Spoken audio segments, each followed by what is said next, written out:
Motivation, जब तक तोड़ेंगे नहीं तब तक छोड़ेंगे नहीं। ये content Gyanodaya classes by Anand sir द्वारा प्रस्तुत किया गया है। बिल्कुल। आज के हमारे इस गहरे अध्ययन का जो विषय है ना, वो है the reverse of India, a comprehensive hydrological guide. एक बहुत ही विशाल विषय है ये। हाँ, मतलब आज का हमारा मिशन ही यही है कि भारत की नदियों के इस विशाल और काफी जटिल तंत्र को हम समझे। ये सिर्फ पानी के बहने की कोई साधारण कहानी नहीं है। बिल्कुल नहीं। इसमें हमारा इतिहास, भूगोल, अंतर्राष्ट्रीय समझौते और कुछ बेहद आश्चर्यजनक जैविक रहस्य भी शामिल हैं। तो चलिए इसको थोड़ा विस्तार से समझते हैं, क्योंकि नदियों को सिर्फ नक्शे की लकीरें समझने की भूल हमें नहीं करनी चाहिए। सही कहा। ये हमारी सभ्यता की जीवन रेखाएं हैं। और अगर हम बेसिक से शुरू करें, मतलब मुख्य नदी, उसकी सहायक नदी जिसे हम ट्रिब्यूटरी कहते हैं, या फिर पूरा नदी तंत्र, ये सब एक बेसिन या द्रोणी बनाते हैं। द्रोणी यानी वो पूरा इलाका जहां से पानी बहकर आता है। एग्जैक्टली। और इन द्रोणियों को अलग करने वाले ऊंचे हिस्सों को जल विभाजक या वाटर डिवाइड कहते हैं। भारत के जो सबसे बड़े बेसिन हैं, उनका क्रम याद रखने की एक बहुत ही कमाल की ट्रिक है। अरे वाह, ट्रिक क्या है? ये ट्रिक है गंगा 1, सिंध 2, K3, गोद 3, कृष्णा 4, ब्रह्मा 5, से 6, महान 7, नहीं 7। थोड़ा जटिल लग रहा है सुनने में। मैं समझाती हूँ। इसे एक वाक्य की तरह याद रखें, गंगा सिंध के गोद, कृष्णा ब्रह्मा से महान नहीं। अच्छा। हाँ, तो क्रम बनता है पहले पर गंगा बेसिन, दूसरे पर सिंधु, तीसरे पर गोदावरी, चौथे पर कृष्णा, पांचवें पर ब्रह्मपुत्र, छठे पर महानदी और सातवें पर नर्मदा। क्या बात है, गंगा सिंध के गोद कृष्णा ब्रह्मा से महान नहीं है तो सच में बहुत आसान हो गया है ना? तो इसी क्रम को ध्यान में रखते हुए सबसे पहले बात करते हैं हिमालयी नदियों की, और उसमें भी सिंधु नदी तंत्र की। सिंधु नदी, जिसका उद्गम तिब्बत के मानसरोवर झील से होता है, इसकी कुल लंबाई करीब 2880 किलोमीटर है, जो कि बहुत लंबी है। हाँ, लेकिन भारत में इसका सफर सिर्फ 1114 किलोमीटर का है। अब अगर हम इसको बड़े पैमाने पर देखें तो ये सिर्फ एक नदी का बहाव नहीं है, ये कूटनीति का एक बहुत बड़ा हिस्सा है। आप 1960 के सिंधु जल समझौते की बात कर रही हैं? बिल्कुल। जवाहरलाल नेहरू, पाकिस्तान के राष्ट्रपति अयूब खान और विश्व बैंक की मध्यस्थता। ये समझौता अपने आप में बहुत दिलचस्प है।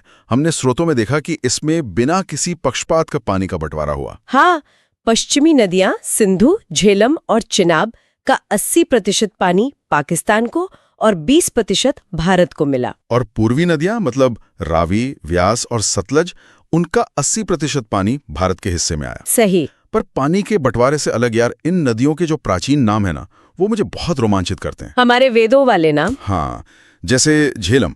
झेलम का प्राचीन नाम वितस्ता था। ये कश्मीर की शेषनाग झील से निकलती है, श्रीनगर और वुलर झील होते हुए बहती है, और फिर चिनाब में मिल जाती है। एग्जैक्टली। और चिनाब खुद सिंधु की सबसे बड़ी सहायक नदी है, जो चंद्र और भागा नाम की 2 धाराओं से मिलकर बनती है।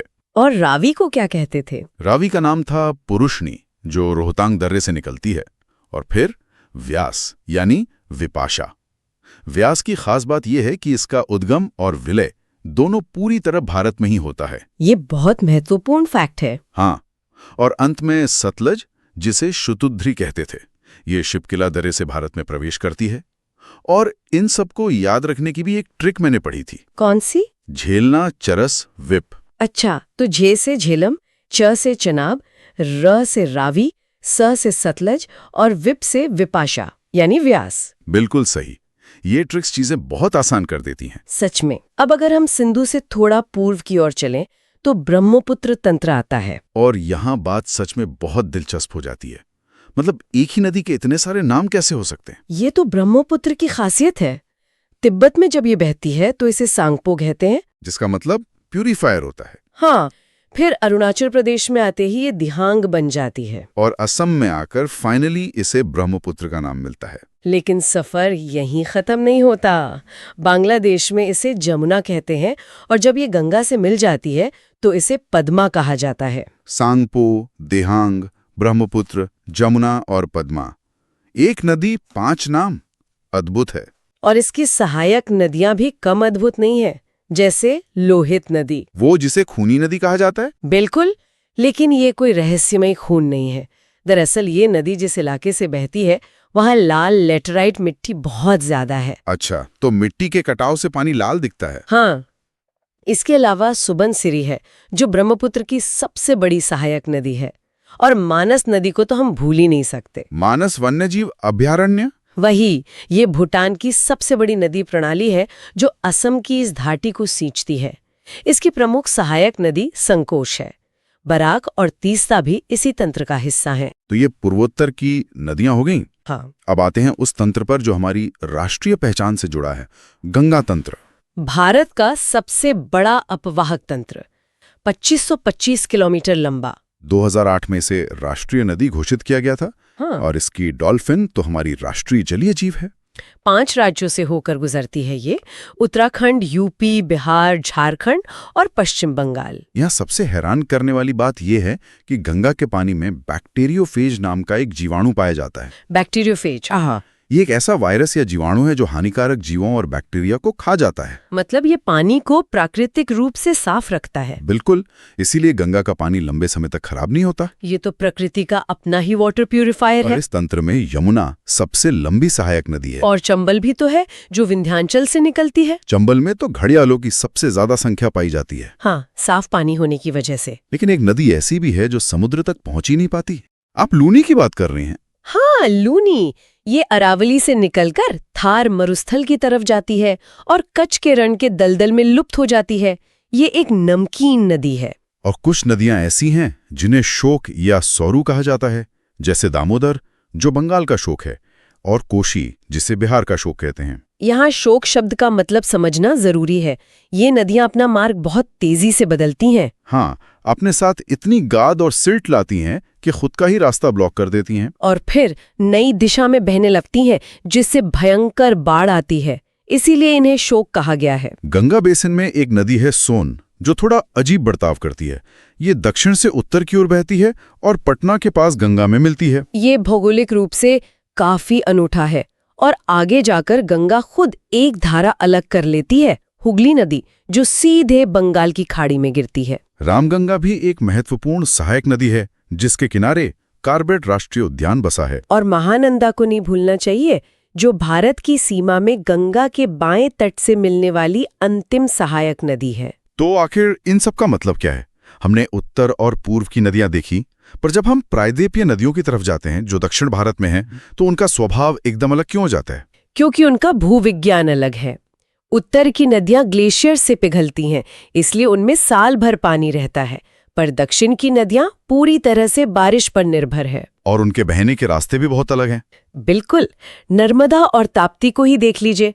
ज्यादातर नदियां बंगाल की खाड़ी में डेल्टा बनाती हैं, पर ये दोनों पश्चिम की ओर बहकर अरब सागर में घिरती हैं। और ये डेल्टा नहीं, एस्चुरी बनाती हैं। हाँ, क्योंकि ये भ्रंश घाटी या रिफ्ट वैली से होकर बहती हैं।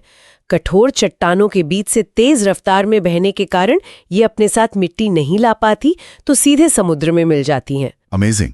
और भूगोल के कुछ और मजेदार फैक्ट्स भी हैं, जैसे माही नदी, ये कर्क रेखा को 2 बार काटती है। और साबरमती भारत की सबसे प्रदूषित नदी मानी जाती है, दुर्भाग्य से। लेकिन दक्षिण भारत की सबसे बड़ी पहचान है वहां की विशाल नदियां, जिन्हें हम दक्षिण की गंगा कहते हैं। इनमें गोदावरी सबसे प्रमुख है।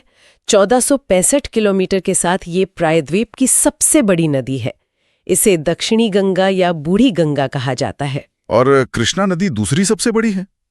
कृष्णा की सहायक नदी तुंगभद्रा के किनारे ही तो विजयनगर साम्राज्य की राजधानी हम्पी बसी थी। बिल्कुल, इतिहास और भूगोल कैसे आपस में जुड़े हैं, ये इसका बेहतरीन उदाहरण है। और कावेरी को क्या कहते हैं? उसमें और गोदावरी में अक्सर कंफ्यूजन होता है। गोदावरी दक्षिणी गंगा है, जबकि कावेरी को दक्षिण भारत की गंगा कहा जाता है।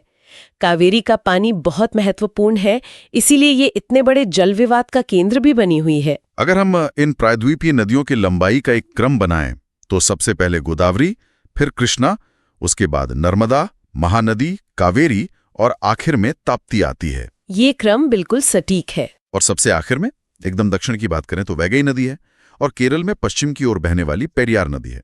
ये पूरा तंत्र सच में भारत की धमनियों की तरह काम करता है। तो इस पूरी चर्चा का अगर हम निष्कर्ष निकालें तो ये साफ है कि नदियों का ये तंत्र केवल पानी का प्रवाह नहीं है। बिल्कुल नहीं। ये हमारे देश की जीवन शक्ति है। ये राजनीति को आकार देती है, चाहे वो सिंधु समझौता हो या कावेरी विवाद। ये पारिस्थितिकी को संभालती है, बैक्टीरियोफेज से लेकर घड़ियालों तक। और हमारे पूरे इतिहास को अपने किनारों पर समेटे हुए हैं। सही बात है। पर इसकी वजह से एक बहुत जरूरी सवाल उठता है। कैसा सवाल? देखिए, आज जब दुनिया में जलवायु परिवर्तन इतनी तेजी से हो रहा है, हमारे हिमालय के ग्लेशियर पिघल रहे हैं, बारिश का पैटर्न बदल रहा है, तो आने वाले समय में इन प्राचीन नदियों के मार्ग का क्या होगा? ये तो वाकई सोचने वाली बात है। और जब पानी कम होगा तो उन जल समझौतों का भविष्य क्या होगा जिन पे हमने आज चर्चा की, जैसे सिंधु जल समझौता? क्या भविष्य में नदियां उसी तरह बहेंगी जैसे आज बह रही है? ये एक ऐसा सवाल है जिस पर हम सबको गहराई से सोचने की जरूरत है। ये सच में एक बहुत गहरा और थोड़ा डराने वाला विचार है। हमें अपनी नदियों को सिर्फ संसाधन नहीं बल्कि एक जीवित धरोहर मानना होगा। तो चलिए इसी विचार के साथ आज के इस अध्ययन को यहीं रोकते हैं। धन्यवाद। और हमारा एक ही मोटिवेशन, जब तक तोड़ेंगे नहीं तब तक छोड़ेंगे नहीं।